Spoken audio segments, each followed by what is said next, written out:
Hello, everybody. Today I'm going to go over a guide, usually in steps, to get an avoidant to prioritize you. Now, the reason why I want to put this in steps is because it doesn't look like it's happening in a prioritization.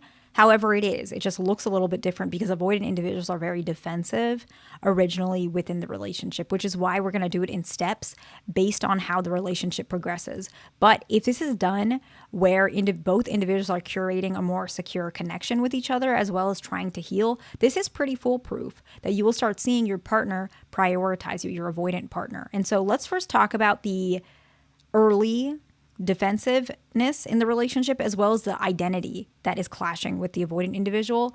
And this is the first step, okay? So in the beginning of the relationship, many avoidants feel the need to kind of assert their independence. They want to show confidence and control, not towards you, but towards themselves. It may look like stubbornness. So they tend to be protecting their own perspective. So this is fear of vulnerability.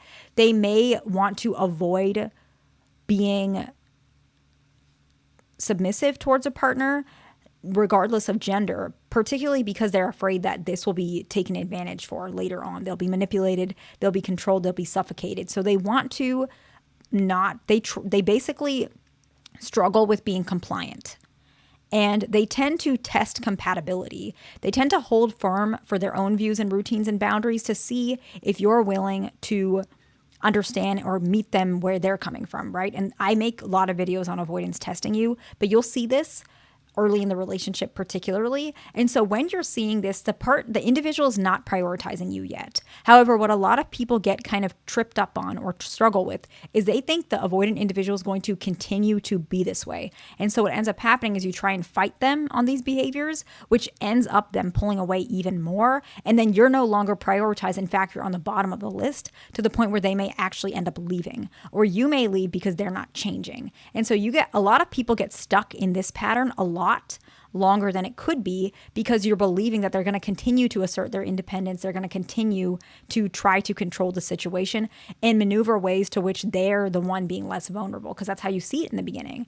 However, recognizing that this is only temporary can really help you guys to move towards the next step. So the next step to actually getting your partner to prioritize you is build trust slowly in time.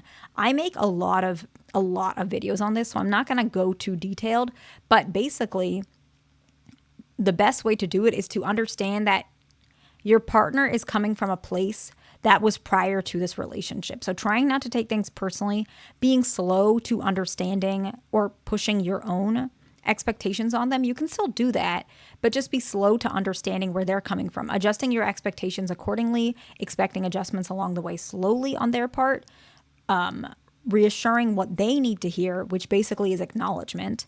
You need to acknowledge what they're saying for them to feel needed and wanted and appreciated. Needed might not be the best word, but appreciated. Sometimes, a lot of times, they may need to see that you're patient with them because they feel like if you're not able to be patient, they know they may require that. And so they may feel like the relationship is not worth investing if you're not able to be patient because they can't change overnight. And so they're looking for these things as time builds trust and you're able to show them that you're compatible and they can show you they're compatible as well, which is where that acknowledgement comes from. You might mention, I appreciate you showing up, or I really see your effort here. When you start doing those things, that time together builds trust. And so avoidant individuals become more emotionally connected to you. They tend to feel like they don't need to assert their independence as much because they realize you're going to let them have independence. That's very important. You let them be themselves. You appreciate them for who they are. And you show them that you can acknowledge that who they are is not necessarily flawed. They don't need to change. And so that grasp they have on their identity is reducing and they're able to let you in a little bit. They actually start feeling safe enough to compromise, believe it or not. And they start feeling like even if they do compromise, they're not going to lose power or identity because you have already accepted their identity prior to you and with you. And so you see that their identity is in their hands, not your hands, and you let that be. And so by doing so, they feel more safe enough to compromise without them feeling like who they are and who they've protected for so long themselves is being threatened. They realize that's not being threatened, okay? The next one is as that time increases, in general, avoidant individuals feel very familiar with who they let in their life. And so respect starts to do that. And as they respect you, they become more familiar with you. As they're more familiar with you, they respect you. It goes in both directions, bi-directional, right? So over time, if you consistently demonstrate insight, care, emotional intelligence to some extent, and you're able to communicate in a way that is the way they communicate, might be a little bit more logical, might be a bit more calm. It doesn't mean you have to change your entire self, but sometimes curating or adjusting yourself in certain situations to help them understand you and meet in the middle can really help them to genuinely respect your influence, which means now that they respect who you are, they actually start feeling more comfortable about what you have to say. They start trusting your judgment. They start feeling like they want a desire for harmony. They start giving genuine affection and loyalty to your opinions, right? A lot of avoidants are loyal off the gate. Not all of them are, but a lot of them are regardless of this.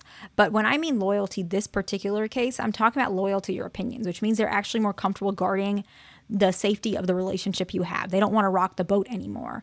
Not because they're afraid to hurt your feelings, even though it's part of it, but it's also because they actually genuinely like to make you happy. And so you're starting to see them actually change and be more comfortable with your influence as they feel more safe and they feel like they were able to prioritize their autonomy, their career, their freedom. They're able to do that. In the beginning of the relationship, you let them do that while still communicating and trusting them and prompting them a little bit to have some sort of adjustment as well. And I make so many videos on that, so I'm not going to touch into too much. I'm just talking about the steps here.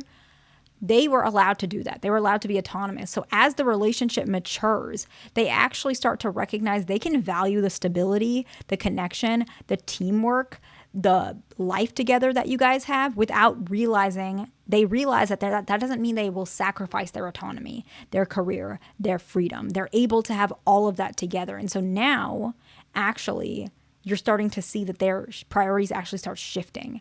They start realizing, okay, I'm going to adjust certain things in my life to add this new thing in my life, which is you, right? Because they like that teamwork, they like that connection, because it's not taking things away, it's adding. And so they start to feel that way. And so then what starts to happen is as you start seeing them and learning about them, you start to learn what helps influence your partner, okay? Not in a manipulative way. That's not what I'm saying. You're starting to learn how to speak their perspective, their language. By them opening up, you're starting to realize sometimes you need to curate your words a certain way. I make videos on that as well. You start to recognize you have to approach them a certain time or space, mention things a certain way, always bring up, I appreciate you sharing that, right? Or I really can see how hard you're working. You're validating what they're doing while still saying, I really appreciate how romantic you've been. Do you think that we could do Valentine's Day together this year? And so you've already found ways to adjust, which allows them to feel like you're more approachable. You're not trying to control them. You're not trying to manipulate them. You're understanding what makes them really feel loved. And so by doing all of these things, you actually start getting a very nice recipe for your partner to prioritize you. And as you continue to add more layers to your relationship, priority starts taking much more towards you. And I'm going to make more detailed videos on this in the future as well, of course, as well as the past I have. But I wanted to put it in steps because a lot of people get this a little mixed up. I've noticed that. And I think putting it in order might help you guys, which is the goal for this video. So of course, it's not a very detailed video, but my goal was just to lay the foundation so that later, as I make more videos on this, you guys know where I'm coming from because I've already laid that foundation. So let's quickly summarize. The first one is understanding that in the early parts of the relationship, they tend to want to assert their independence and they're much more rigid. However, as time builds, trust, in the second step, they're starting to learn that they can feel safe enough to compromise because you're respecting who they are while still adding your own touch of who you are without pushing it against them.